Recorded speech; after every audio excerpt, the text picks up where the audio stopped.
Okay. Can you see this arrow that I have? Yep. Okay, good. So this is the right coronary artery. So this is the artery supplying the right side of your heart. Okay, and this is nice and normal. You can go all the way down like a letter C, nice and clean. You know, there's a little bit cholesterol buildup, some plaque in there, but nothing severe to worry about. And again, this is the right side. The right side looks really good. Yep. And now if you see over on this side, this is what we call collateral. So you see there's a little tiny kind of blood vessels kind of going upwards. Yep. That's the actual blood vessel supplying the 100% blocked artery. Okay. So I'm going to move on to the left side of the heart. This is the left side of the heart. And the left side of the heart, if you kind of slow it down here, I told you that little, the extra blood vessel you have, the fourth artery. Yep. This is the blockage we're talking about. Okay. This is about 70-80% blockage. This is very fixable. We can stent that. I can put one stent in here to open this, and this will take care of this. So this is the easy part. It's not a big deal there. Yep. The one that we're looking at, the one that we said is 100% blocked, is basically, in this picture, what you should see is that, so you see there's an artery coming up here, and there's another artery here. Yep. But there's a gap. There should be something here.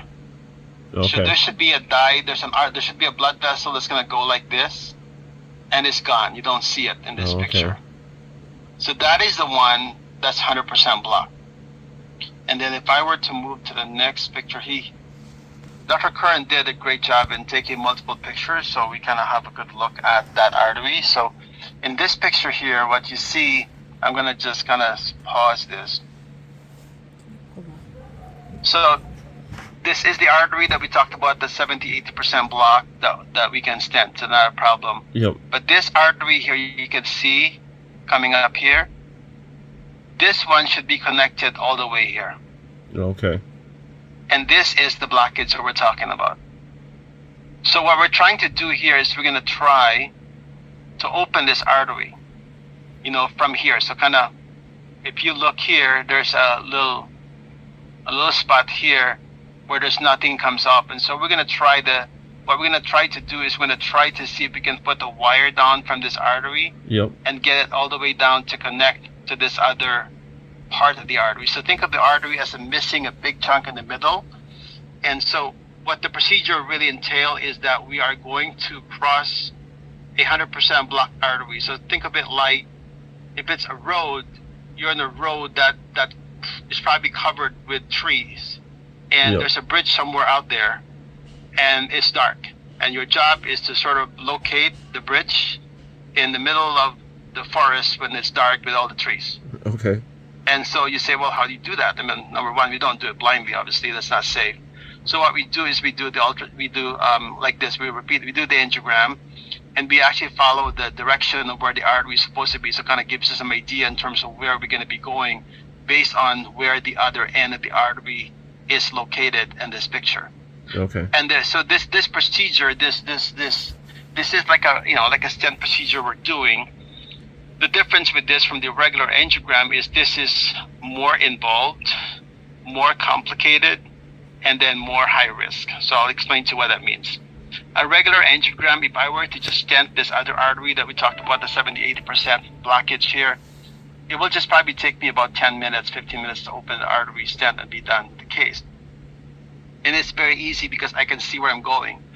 There's a 20% opening, so I know exactly where the wire is going to go and can get it done. Yep. This one takes about 2 to 3 hours. This procedure is going to be that long. So you're going to be sleeping on a table, we give you sedation, and they'll work on this. And the reason why it takes long is because we have to be careful when we go down here to open the artery. So we have wires that's going to be going down the artery.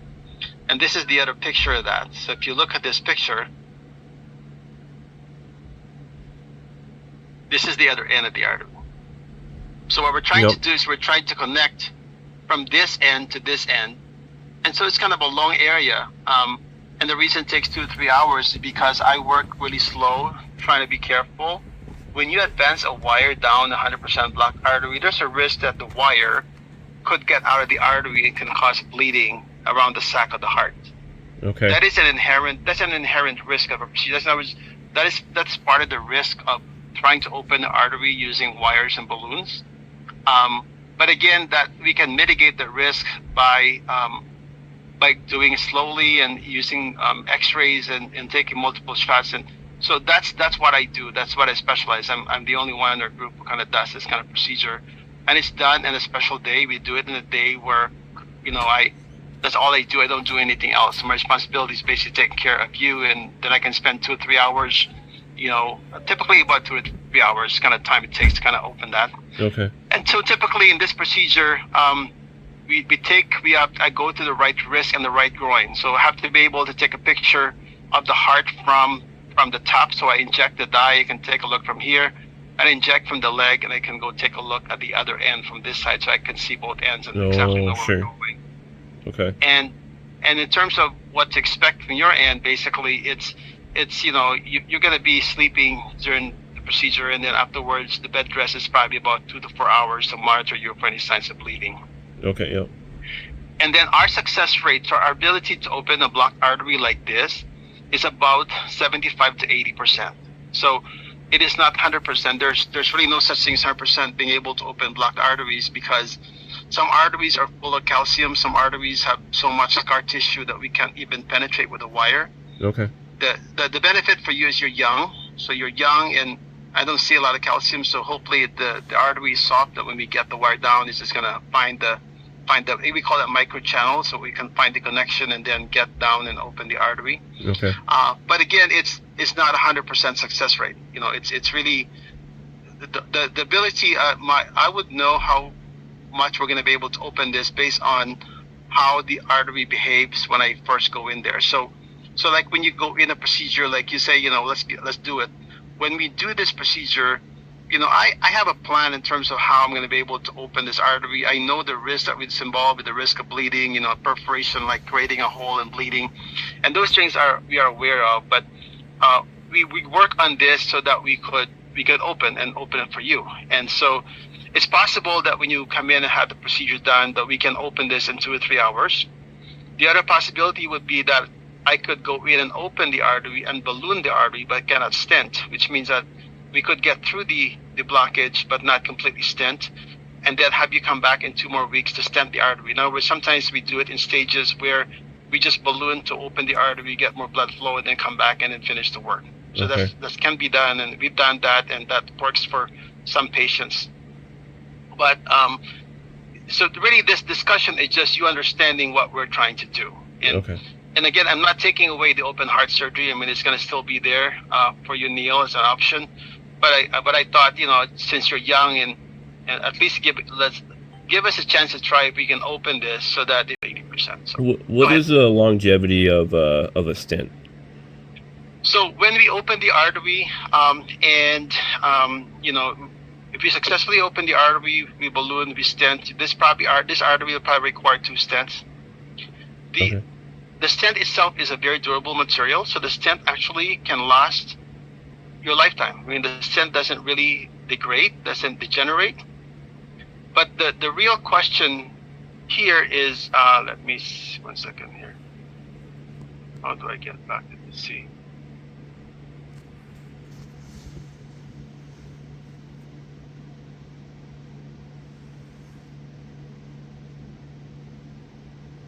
Okay. I don't know how to get back to the other view here. Oh, okay. Are you still seeing the heart picture, right? Yes. Okay, so let's just stay there. I can't get back to my screen. Sorry. That's fine. Yep. Okay. Anyway, so my patients that I take care of. So I see a lot of patients like you, and we do this procedure. There are 2 kinds of patients that I can tell you about. So the ones who take care of themselves, which means that if you don't smoke, if you take your medication, take care of the cholesterol, watch your diet, improve your lifestyle, that stent can remain open for a long time. We've had patients whose stents open for 5 to 10 years. Some patients, the stents open only for 5 years. After 5 years, we go back and fix and stent again. So it could really range from, the stent itself, again, does not degrade. It's really the ability, the way you take care of your body, that will determine how long the stents will be open. Okay. Now, I have other groups of patients who continue to smoke. So we open the arteries and they smoke and they don't stop smoking. They don't take care of the cholesterol, they don't take care of the blood pressure. These are the ones who come in with plugged artery very early. So if the arteries start to plug and they plug really severely, then those are the kinds of patients that pretty much say, you know what, we probably could not put another stent again. We'll probably refer even open heart surgery if that plugs in the second time. Okay. But most of the time, if we're able to stent the artery and restore blood flow, and you take care of your body, we can keep the stent open for a long time. Okay. And again, that also gives you time to kind of, be in the right, because you've only been on medication, I think, just not so long, right? You've only been on the heart medication for like what, a few months? Maybe a couple of years. A couple of years. So we can catch up with, maybe making some additional changes if we need to, and but that's kind of. So hopefully that answers the question. So you could, the stent itself will last a long time as long as you take care of yourself. You can keep it open for a long time as well. Okay.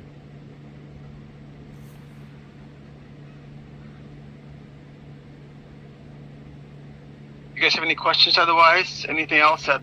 Yeah. Do you have any questions, Ryan? Yeah, I guess I'm just curious. Would bypass surgery be more upfront, but would it have better long-term results? Is it more advantageous to go that way?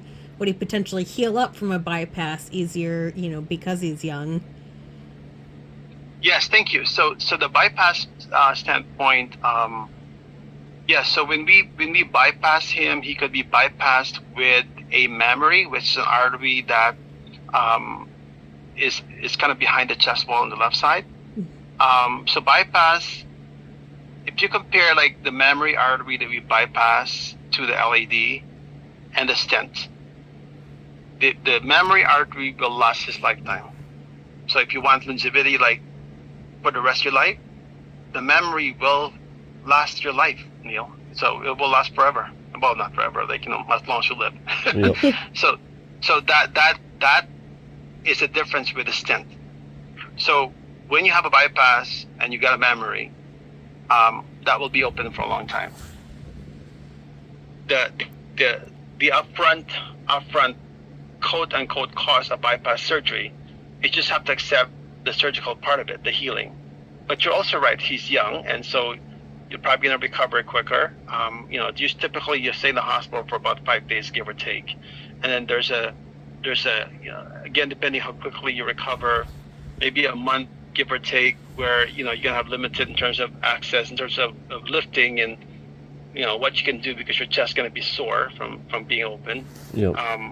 But again, that's just you're young, so it can be done. So you could recover from that. So yes, in terms of you compare the two, and again, I'm being objective, so just kind of the upfront. So the upfront success rate of a stenting in this case is about 75-80%. So there's a 20-25% chance we can't open the artery, and you're going to require open heart surgery anyway. But there's if you're able to stent, the recovery is quicker. It's just gonna really few days of kind of minimal weight bearing, and then you'll back on your own. The stent longevity, I would say probably I'll just give a range. So 5 to 10 years. It might require some additional work. It might re-narrow, and you can go back in there and then balloon and stent again. So that's kind of the situation. In terms of bypass surgery, there's an upfront, recovery and healing from the wound. The mammary artery that they place will last you a long time, will last you a lifetime. So it's for sure going to last longer than a stent. It will not require another, angiogram or, more stenting, because it's a pretty stable bypass graft. And if they're going to bypass, again, if they're going to bypass that LAD, the 100% blocked artery, then they're also going to bypass the other one that we talked about, the 70-80% block. So you're going to get a double bypass, because they're going to be there anyway, so they may as well bypass both. Okay. Yeah, that makes sense. So that's sort of And I'm glad you asked the question. So that's kind of a good comparison. That's a good way to look at, the alternatives. And again, it's if you were to ask me for a person like you in terms of best long term, and you don't mind the initial recovery, then bypass would be the first choice for you, because that basically is one and done. You get it done and be done. And the bypass is very simple for the surgeon. This is a pretty straightforward procedure for them because you're really pretty healthy otherwise. But again, there are patients that we see who don't want to have surgery right off the bat, and so they like to explore the stenting first. And if we are able to do that, the stenting doesn't take away bypass as an option down the road. It doesn't, because it's still going to be available. Even if you stent the artery, the sensory narrows down the road, you can always bypass down the road. So that's still a viable option. It's just some people are just not ready yet to jump into getting their chest open right away. And that's kind of why we always offer another option to those kinds of people who feel that they probably don't want to take that kind of big surgery right off the bat. Sure. So the question for both of you is really kind of which group do you belong in, and what do you feel comfortable? Because at the end of the day, our job is to kind of offer you what's best for you, what you're comfortable. We have both. We can offer you both. I can offer you my stenting, and we also have good surgeons to take care of you. So that part is all available to you. Okay. Oh, it's good to know the options. We appreciate that.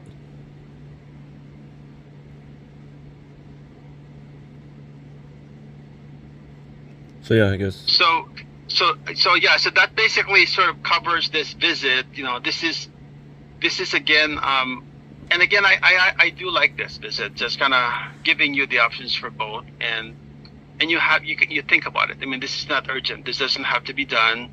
The other option, if you want, which I can help you arrange too, is that we can also get you set up to meet with a surgeon. So then you got the other option and have a meeting, and then hopefully by then you'll be close to deciding what you want to do. And again, the surgery part is from your end is very easy. It's not, because you're young and healthy, so that helps. It's actually a straightforward case for the surgeons to do. So yeah, I can help you arrange that if you want to. So it's up to you guys. Should we just arrange it just to get his thoughts, and then? Sure. Yeah, okay with that? Okay. Yeah, I think we'll set up and then we'll make a decision. Yeah, so what I'm going to do then is I'm going to, when I hang up here, I'll send your chart to the surgeons. Okay. And then have them call you. Any of our surgeons are very good. I highly recommend any one of them. So we have Dr. Heck and Dr. Askew, and they're all very good at this. And again, thankfully, you're a pretty good candidate for surgery, so that's a plus. And their office is going to contact you and let you know. Okay. Okay. All right, that sounds good. Okay.